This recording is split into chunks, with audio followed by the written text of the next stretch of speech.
देख के सह नहीं पा रहे थे, बाबा खिन्न रहते थे। उपनंद आदि वृद्ध गोपों ने परामर्श करके पुत्रेष्टि यज्ञ का आयोजन किया। सबने यज्ञ पुरुष गोपराज नंद को पुत्र प्रदान करने की प्रार्थना की भगवान से। पुत्रेष्टि यज्ञ हुआ। जैसे महाराज दशरथ जी की अवस्था डल चुकी थी तो श्रृंगी ऋषि ने पुत्रेष्टि यज्ञ करा, उससे खीर फिर भगवान 4 रूपों में प्रकट हुए, राम लक्ष्मण भरत शत्रुघ्न।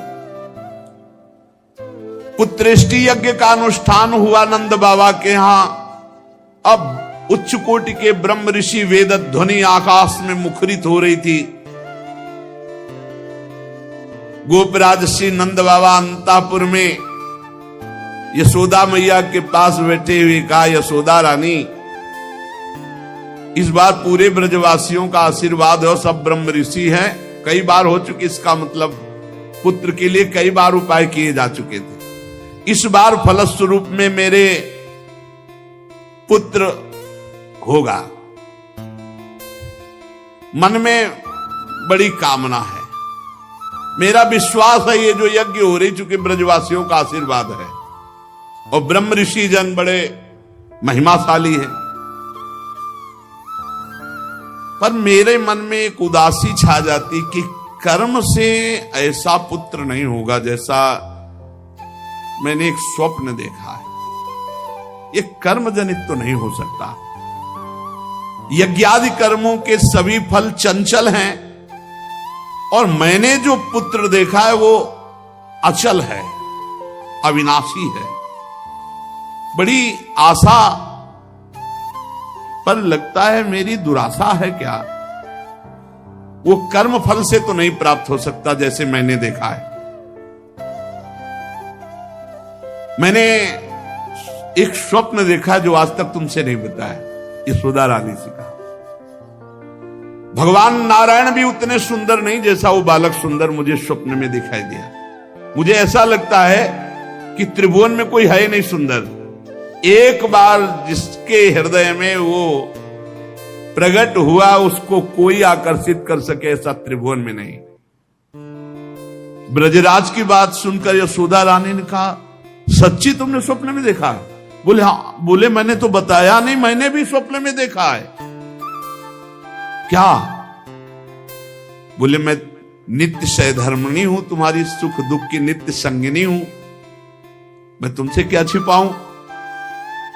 जैसे बालक की बात कर रहे हो ना, हमने तो इसलिए नहीं बताया कि आप कहोगे कि तुम्हारा पागलपन है।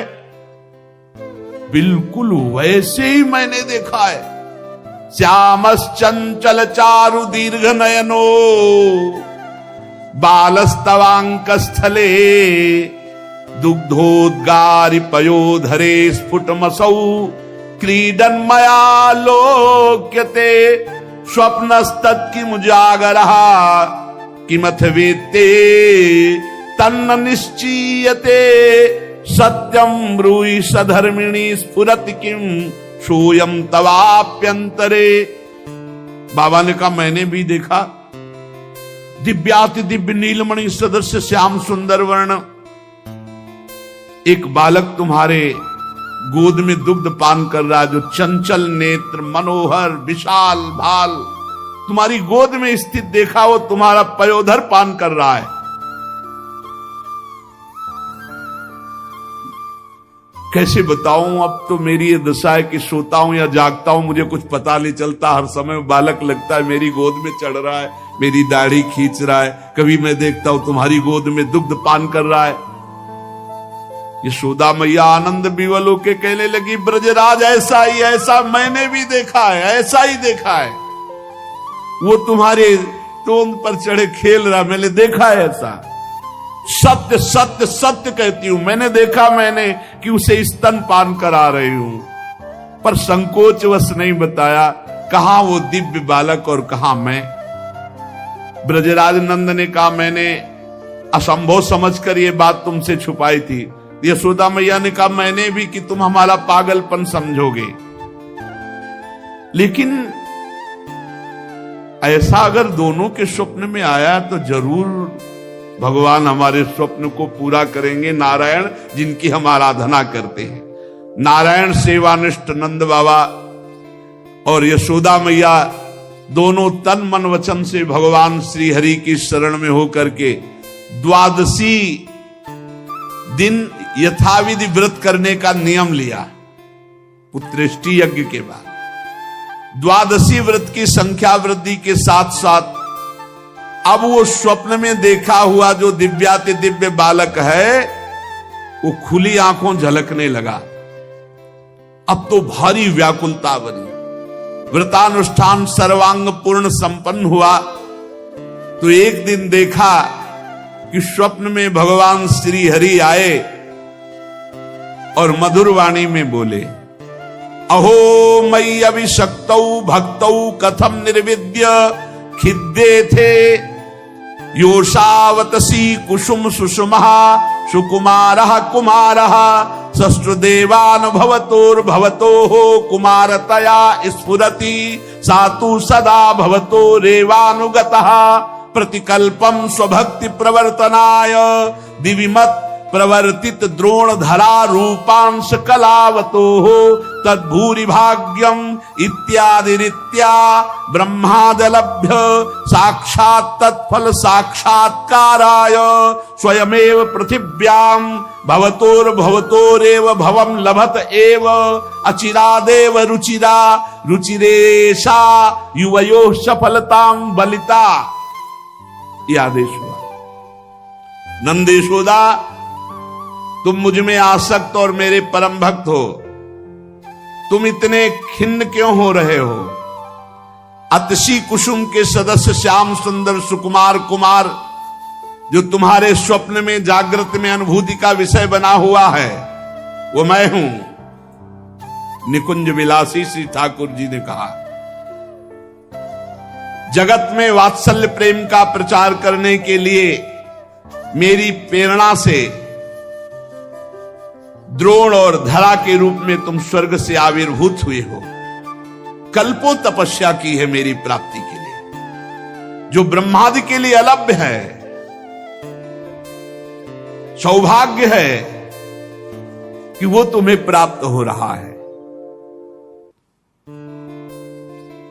उसी फल का आस्वादन करने के लिए अब तुम तैयार हो जाओ।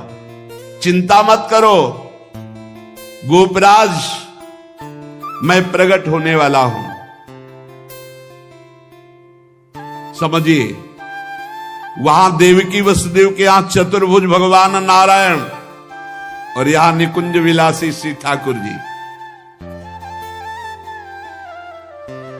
श्री यशोदा जी बहुत आनंदित रहने लगी। तो एक दिन समस्त ब्रजवासियों ने देखा कि एक अर्धवृद्धा तपस्विनी स्नातक ब्राह्मण बालक को लिए गोपराज नंद की सभा में पधारी। इतनी तपस्विनी तेजस्विनी सब ब्रजवासी खड़े हो गए और आसन देकर प्रणाम करके पूछा, देवी आप कौन हो? आज तक तो आपको देखा नहीं। आपको देखने पे लगता है साक्षात भगवान की योग माया शक्ति हो। ये बालक कौन है? नारद मुनि जैसा दिखाई देता है। आप परम हम ब्रजवासियों का कल्याण करने के लिए पधारी हो।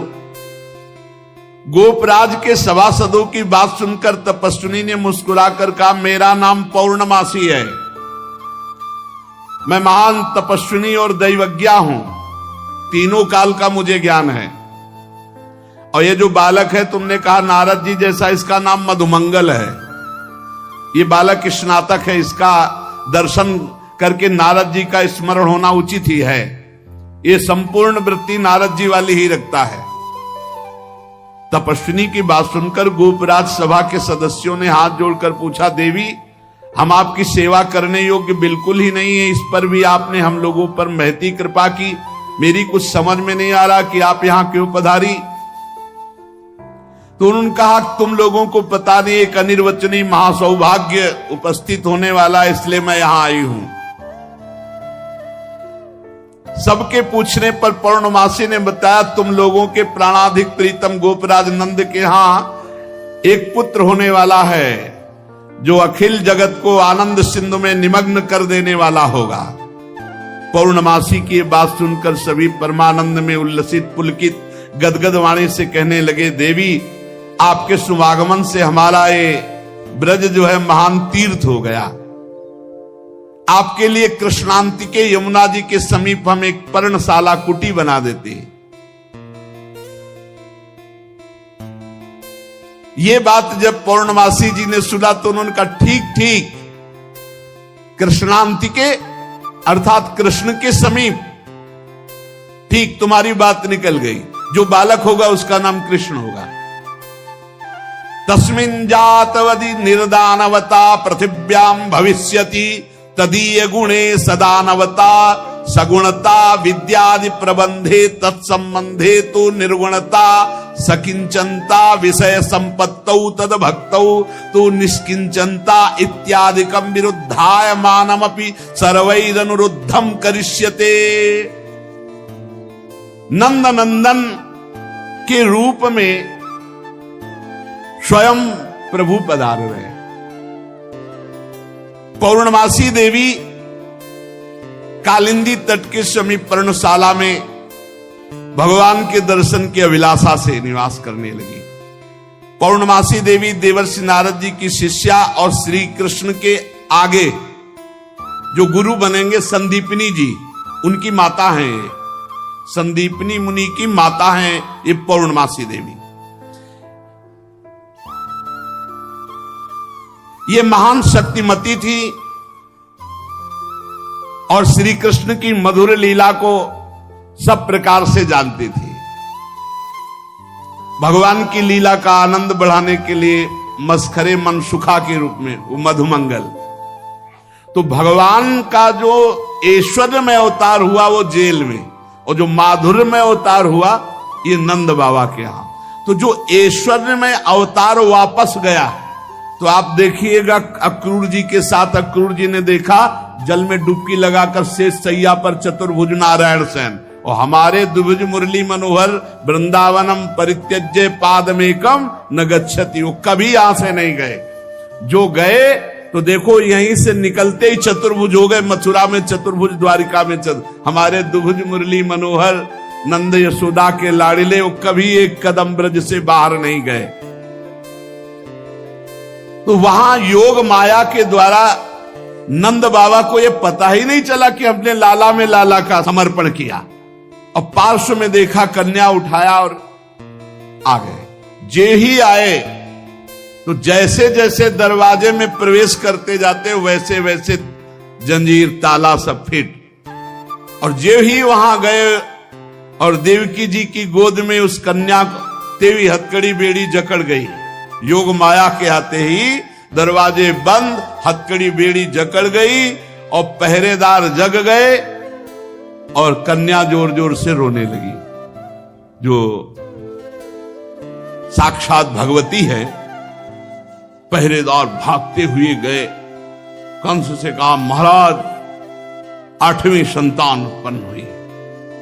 अब तो कंस के होश नहीं, वो तो जैसे पागल हो चुका, बाल बिखरे हुए, कई जगह गिरा, दौड़ता हुआ आया, दरवाजे खोले गए। बड़ी घबराहट है, बाल बिखरे हुए, बड़ा भयानक रूप कंस का। जग गए और पैर पकड़ा और कन्या को हाथ जोड़ रही। देवकी जी ने कहा, भैया मारो मत, आकाशवाणी हुई थी कि पुत्र होगा, ये तो कन्या है, स्त्री जाति है, अभी बच्चा है, आप क्यों मार रहे हो? भैया तुम तो बड़े कृपालु हो, और देखो हमारे कई बच्चे मार डाले तुमने, अब एक कन्या बची, इसे तो दे दो, मैं तुम्हारी छोटी बहन हूं, बहुत दीन हूं। बड़ा प्रार्थना की, लेकिन वो देवकी जी रोती रही, पैर पकड़ करके कन्या को एक चट्टान पर मारा। और ये कन्या कोई साधारण कन्या तो थी नहीं, आद्या शक्ति महाभगवती। हाथ से छूट गई और सामने आकाश में देखा तो 8 आयुध, दिव्य माला वस्त्र चंदन मणिमय आभूषणों से विभूषित, धनुष त्रिशूल बाण ढाल तलवार शंख चक्र गदा। देखा सिद्ध चारण गंधर्व अप्सरा किन्नर सब स्तुति कर रहे अंबा की। और उस समय देवी ने कहा है मूर्ख, तेरी सामर्थ्य नहीं कि तू मुझे मार सके, और तू जिसे सोच रहा है ना कि मैंने मिटा दिया, अरे तेरे मारने वाला पैदा हो चुका है। निर्दोष की हत्या करने वाले, अब तू बच नहीं सकता, कहीं भी भाग के जा, तेरे मारने वाला पैदा। अब कंस के दिमाग में आया कि संतान तो 8वीं पुत्र होनी थी, वो पैदा हो चुका, ये आकाशवाणी झूठ कैसे बोल सकती, तो पैदा तो देवकी के यहां ही होना चाहिए। बड़ा आश्चर्य हुआ। फिर उसने हाथ जोड़ा देवकी वसुदेव जी की, व्यर्थ में हमने आपको कष्ट दिया आकाशवाणी, आप मुझे क्षमा कीजिए बहनोई जी और बहन जी। अब वो उन्होंने कहा कुछ नहीं, वसुदेव जी से कहा कि विधाता भी झूठ बोलता है, आकाशवाणी हुई थी कि 8वां पुत्र होगा, पुत्री कैसे हो गई, मैं बड़ा पापी हूं, मैंने आप दोनों महात्माओं को बड़ा कष्ट दिया। पर वसुदेव जी आपको दुखी नहीं होना चाहिए, जो लोग तत्व को जानते हैं, आत्मा को जानते हैं, वो शरीर के नाश पर दुखी। देखो इनको भी ज्ञान है यार, बड़ा विचित्र है। पर उपदेश कुशल बहु तेरे, राक्षस स्वभाव वालों को भी ज्ञान, ये भी उपदेश दे रहे। वसुदेव जी ये शरीर को जो आत्मा मान बैठते हैं, इसी उल्टी बुद्धि के कारण ये एक दूसरे से बैर और राग द्वेष कर लेते हैं, जन्म मृत्यु को प्राप्त होते हैं। यद्यपि मैंने तुम्हारे पुत्रों को मारा, फिर भी ज्ञान के द्वारा देखो कौन किसको मारता है। बड़ा सुंदर ज्ञान दे, अभी बताएंगे ठाकुर जी आके तुम्हें कौन किसको मारता है लौट के। ये जो अपने स्वरूप को भूले हुए हैं लोग, इसीलिए मैं मरने वाला हूं, मैं मारता हूं, ऐसा मैं दुख भोग रहा हूं, ये मेरे को दुख देने वाले घोर अज्ञान की बात। कोई किसी को मारता नहीं, कोई किसी को दुख नहीं, जीव अविनाशी है, शरीराभिमान के कारण ऐसा। फिर भी मैं क्षमा चाहता हूं आपसे। वसुदेव जी के चरण प्रकार देवकी जी का भैया भैया, बस पैर छूने की जरूरत नहीं है, आप खुशी रहो। यह आपने बताया नहीं कि अज्ञान के कारण ही, शरीराभिमान के कारण ऐसा होता है, अपने और पराये का भेद। बस बस आपका इसमें कोई दोष नहीं है। जब वसुदेव और देवकी जी ने इस प्रकार, तो कंस वहां से अनुमति लेके चला गया और बुलाया पूरे परिकर को और कहा योग माया ने जो कहा है वो झूठा नहीं हो सकता। 8वीं संतान पैदा हो चुकी है मारने वाली, तो ये लड़की नहीं हो सकती, ये पुत्री नहीं हो सकती, कुछ है, प्लानिंग करो। वो कह रहे पैदा हो चुका तो ब्रजय में होगा। कंस के मंत्री जितने थे वो कंस से भी ज्यादा बुरे स्वभाव वाले थे। उन्होंने कहा महाराज आज्ञा करो, ब्रज 84 कोस में आज से लेकर 10 दिन तक जितने भी बालक हुए सब मार डालेंगे हम लोग। बड़ा प्रसन्न हुआ इसका प्लान कि सबका नाश, और भगवान पहुंच चुके हैं यहां से ऐश्वर्य स्वरूप, और यहां से ब्रज के लाडिले ठाकुर कभी बाहर नहीं गए, पक्का मानना। कभी ये जितने संत जन ऐसे थोड़ी जी रहे हैं, पूरी भावना में नहीं जी रहे भाई।